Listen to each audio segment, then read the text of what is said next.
exercise number 51. Let's work on that 4 notes per bow. You see, first two measures have repeat sign, so we'll repeat it several times.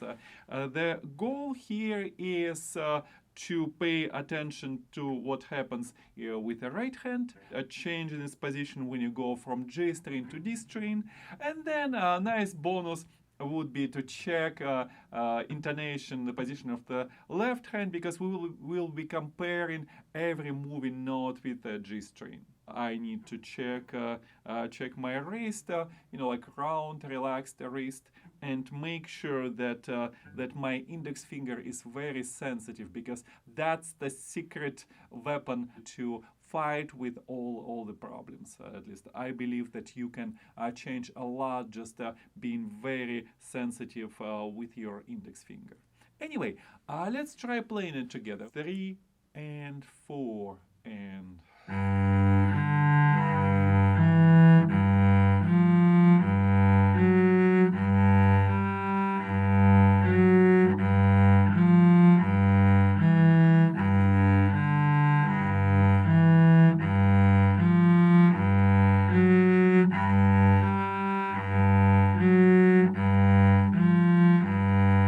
One more time.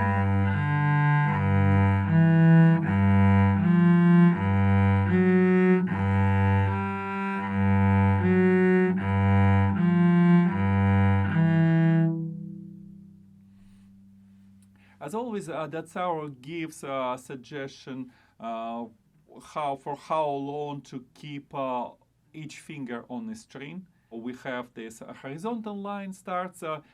Pay attention which note, which finger starts that. Right. So first line begins when we have E.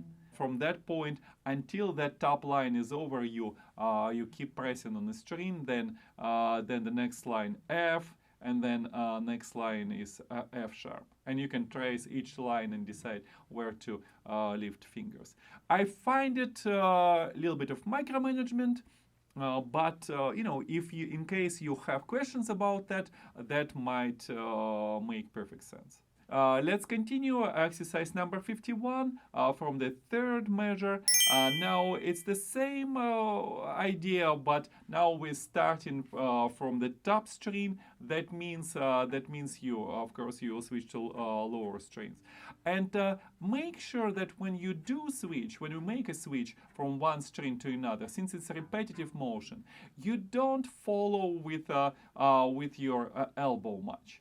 You want to minimize this motion as little as possible, because your goal is actually to achieve very quick motion.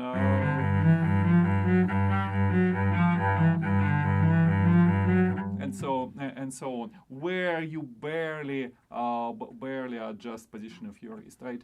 We wouldn't be able to move elbow that fast, or even if we would, that would most likely make a lot of unwanted accents. Conversely, by the way, if you want to play it in a more harsh style with accents, then you might want to be more active with the heavier part of your bow arm.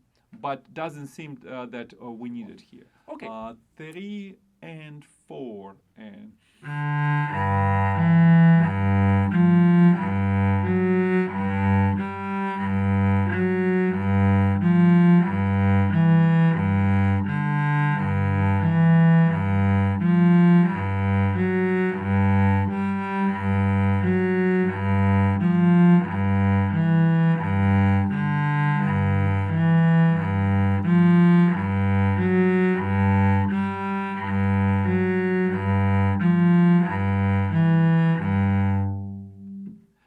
Now, the next line of this exercise number 51, triplet notes. We keep the same pace, quarter notes about 60, perhaps slightly slower than that. And now we will be just playing using 6 notes per bow, right? So first 2 measures of the second line, 3 and 4 and...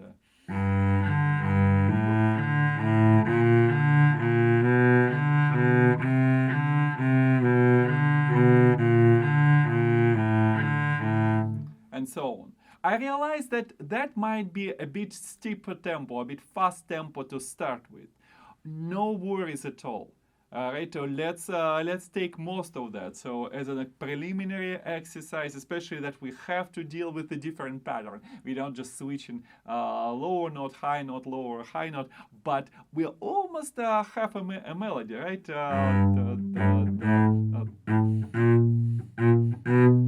Right, if you think what's happening, if you see what's happening on the G string. So let's do it a bit slower, right?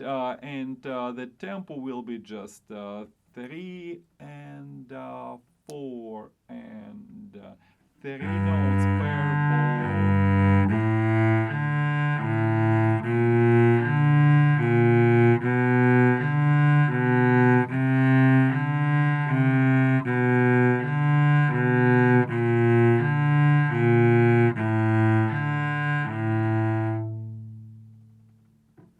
Nice. In this tempo, actually, if it's on the easy side for you, pay attention to the balance between G and D string.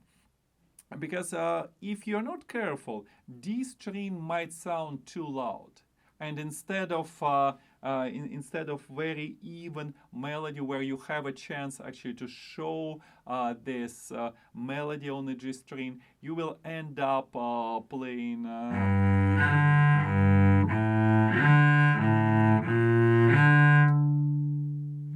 I had to exaggerate a bit, but that's a point. Even though this is simply written, let's put it this way, exercise, we still can think about that as a piece of music and trying to vocalize it, try to make it more musical. Right, and let's play first two measures of the second line again, 6 notes per bow, slightly faster, and if you can, try to make sure when you go to the D string, you just move bow very lightly. Again, remember, you don't want to move your elbow much, as little as possible, considering that you're going to go back and forth here. Okay, 3 and 4 and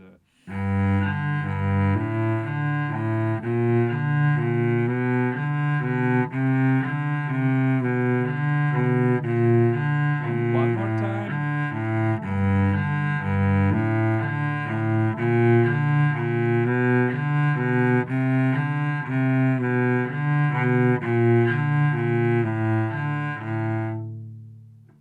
Okay.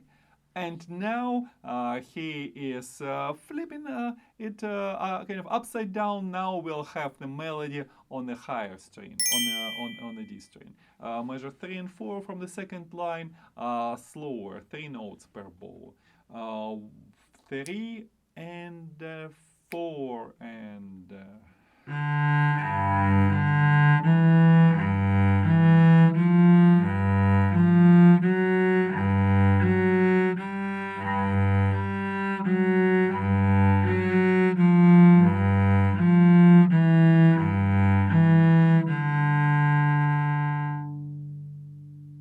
Is your wrist warmed up? Flexible? Like I like to think about wrist motion is just like trying to make a wave. How would you show the gentle wave to someone? Whatever your idea is, that would be really helpful to do that. You can even observe how your wrist moves. And interestingly enough, it's not that different when you play those exercises. Of course, your fingers are and wrist is at a different angle, but the idea, a general idea is completely the same. Right, so let's play now those two measures, 3 and 4 and.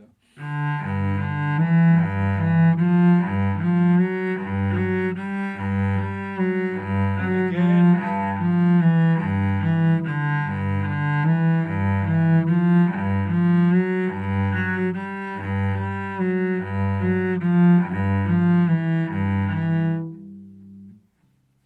You might be able to do it perfectly well, or if it's difficult, again, consider that to be your goal.